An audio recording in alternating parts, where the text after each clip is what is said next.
Hi guys, welcome back to Nyx Reads. Thank you so much for watching. Today I have this very informal chit-chatty video for you because I wanted to take a moment and talk to you about Anna Karenina by Leo Tolstoy. It's one of the big ones in Russian literature. I would have never thought that I will actually read either this or War and Peace, but here we are. If you've been watching my channel, you know that I've only a few years ago started to actually show more interest in reading classic literature. I've never been a student of literature. I never will be, so this is not going to be an in-depth analysis. It's just going to be my thoughts and feelings about my experience so far with this book. Once I finish this book, I'm about 65% in. It's going to be a big accomplishment for me, and I didn't just want to quickly mention this video in my March wrap-up. I'm hopefully finishing it this month finally. I wanted to, in a way, commemorate my thoughts and feelings on this because this definitely transformed my interest in reading classics in a positive way, I would say. So I started this back in August, and I'm buddy reading this with Camilla from Hasty Books, which was a great decision for me, at least. I hope she agrees with that. I wasn't sure at first if this is a good idea or the best idea because it's such a huge book, but it's really great to have someone to talk to about the chapters that I'm reading because it forces me to take a pause and really reflect on what I'm reading instead of just going through this as much as possible. We've been swapping notes back and forth on Storygraph, which I really like. It's always exciting to unlock the new comments that Camilla posts on there. At the 60% mark, you can see here, I actually decided to start annotating. And this is something that I'm super curious about now. And for all my future classics, I definitely want to start annotating. And I'm already excited about buying new pens and pencils and post-its. Well, I'm going to try to use what I have first, but that's one of the things that this book did for me. It started my interest in annotating. I've never really done it before. I would use post-its now and again, but very, very rarely. One of the things I started doing is watching reading vlogs on Anna Karenina, and I would watch these people, these booktubers, jot down notes and highlight passages and use note cards and things like that. And there's just something about watching other people talk about a book with so much passion that really inspires you to keep going and you don't take your own notes. As I said, we started reading this in August, took quite a break during fall and summer last year, and then we both picked it up in January again. Dedicating time to a book, and especially in January when I started to read at least 25 pages a time, really helped me get back into the story and grow much more attached to all of the characters and what was happening. So I am currently right now in part 5. I finished chapter 27, so I'm gonna talk a bit about what I've been reading, and there's gonna be spoilers in here, but also please don't spoil me if you've already read this. Technically, Gilmore Girls kind of spoiled the ending for me because for the first time ever, I started watching that show, and there's this one scene where Rory and Dean talk about Anna Karenina, and they actually spoil a major part of the book for me, which I'm not mad about it because this book is very old. The show is very old. It's my own fault for not reading this earlier. I'm reading the German translation of this book. It's been translated by Hermann Röhl, which, by the way, reading this in German tacked on, I think, another 200 pages because my edition is literally 1,000 pages long.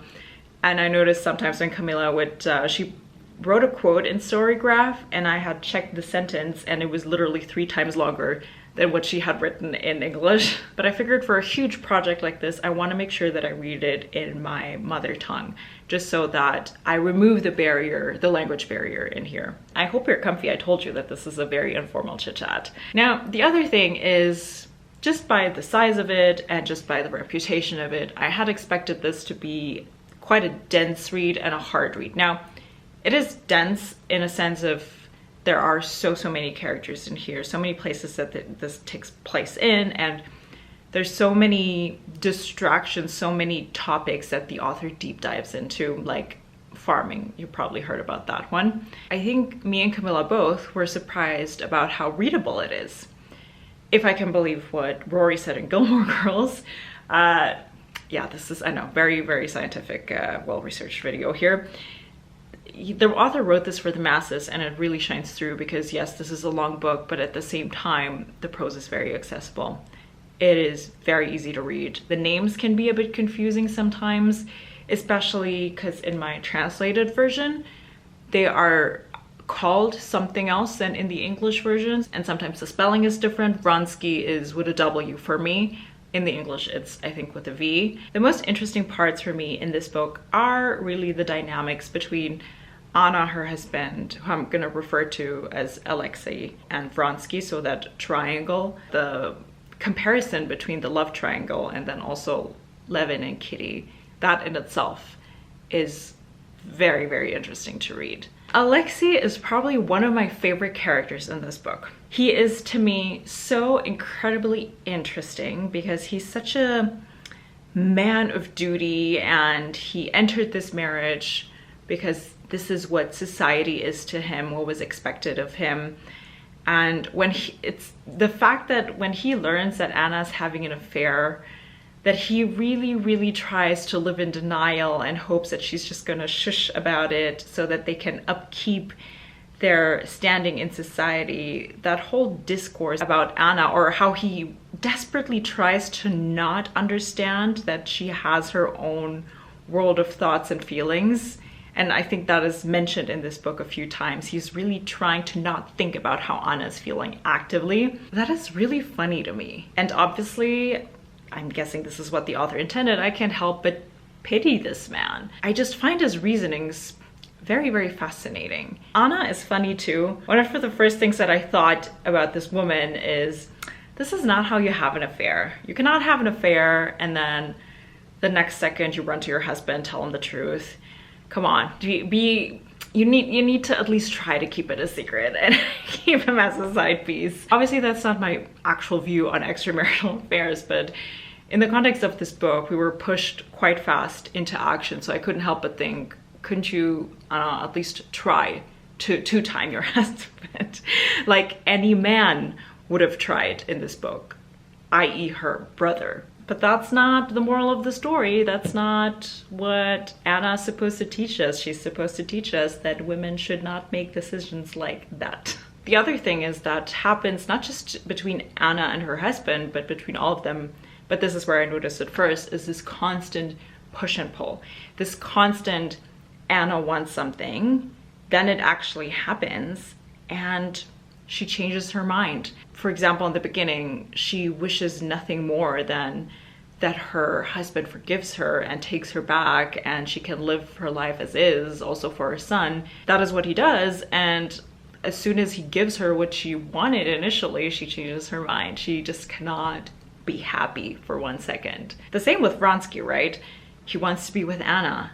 Then he is with Anna, and suddenly he deems her as old and not so beautiful and exciting anymore, and he's kind of getting sick of her. And it's this constant push and pull between these couples that is just really aggravating, but it is so fun to read. Then we have Kitty and Levin, who are supposedly the golden couple. I just crossed a part where they got married, and it was so funny to me that Kitty is so obviously the ideal woman that I guess any reader at least to this point, should strive to be. In chapter 14, it's described how she can't explain it, but there's this pull for her that she just needs to throw herself into housework and being a housewife, and the author makes it sound like it's the most passionate thing ever.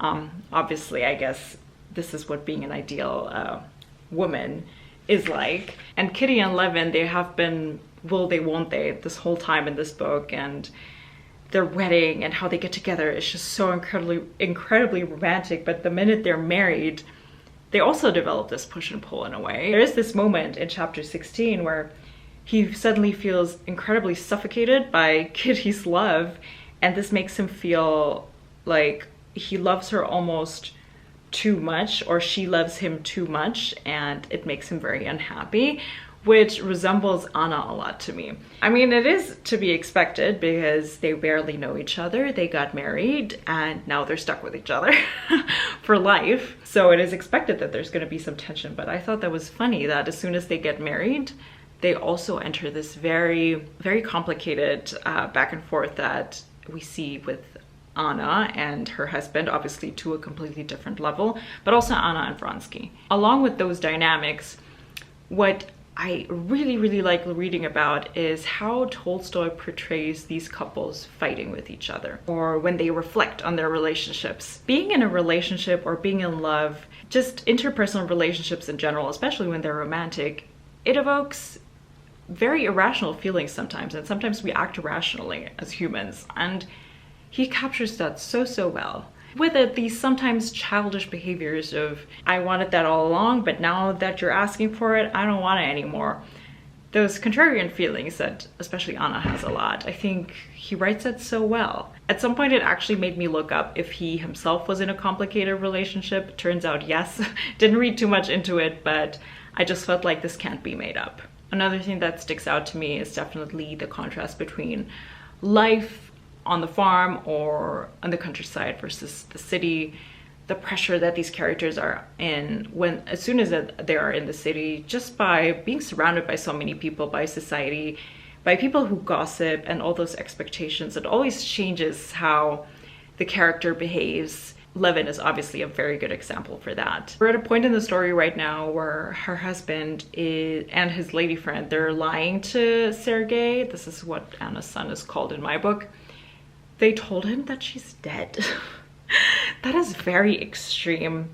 I feel really bad for her. I don't know what's gonna happen to this boy. I am looking at the story from a modern stance, yet at the same time, I mean, this book is 1,000 pages long, and obviously the author manages to sway me in a certain direction. In a sense that obviously a big part of me thinks, Anna, you're making a mess of your life. just choose your husband or choose Vronsky and at least stick to it. She's made to be, you know, the cautionary tale for women and the bad guy. But at the same time, do I want to strive to be a Kitty? Also no. What I like about Kitty is in that moment when she said no to Levin's proposal at first, she was allowed to do some soul searching and make decisions on her own and wait until she's ready to finally then get married. I do feel like she had authority over her own life. For a while there, she was allowed to make her own decisions. I hope that continues throughout the rest of the books. Whereas Anna, technically she is the one who decided to, you know, go meet Vronsky even though she's married and then run off with him or don't. Oftentimes it feels like Anna is more so always a slave to her impulsive thoughts, to her desires, to her passions.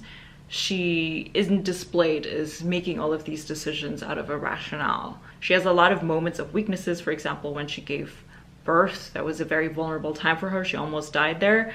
As you can hear, I could go on and on about this. A lot of thoughts about the characters about this book.